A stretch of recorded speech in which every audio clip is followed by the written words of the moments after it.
প্ৰত্যেকজন মানুহে বিচাৰে তুমি ভাল হোৱা বা উন্নতি কৰা, কিন্তু কোনেও নিবিচাৰে যে তুমি তেওঁতকৈ অধিক ভাল হোৱা বা উন্নতি কৰা।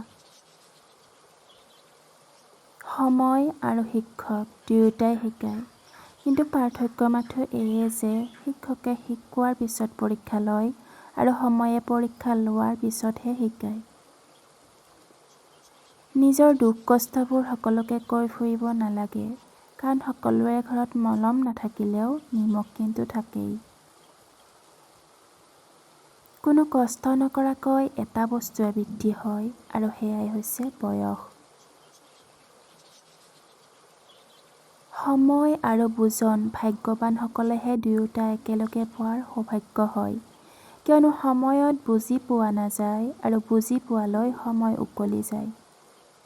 নাৰীৰ বয়স আৰু পুৰুষৰ উপাৰ্জন কেতিয়াও সুধিব নালাগে, কিয়নো কোনো নাৰী অকল নিজৰ বাবে জীয়াই নাথাকে আৰু কোনো পুৰুষে অকল নিজৰ বাবে উপাৰ্জন নকৰে। তুমি তোমাৰ ভৱিষ্যত নিজৰ মতে সলনি কৰিব নোৱাৰা, কিন্তু তুমি তোমাৰ অভ্যাস নিজৰ মতে সলনি কৰিব পাৰিবা, আৰু যিটোৱে তোমাৰ ভৱিষ্যত সলনি কৰিব। তুমি যিমানে ধনী নোহোৱা কিয়, দুখ কেতিয়াও বিক্ৰী কৰিব নোৱাৰা আৰু সুখ কেতিয়াও কিনিব নোৱাৰা।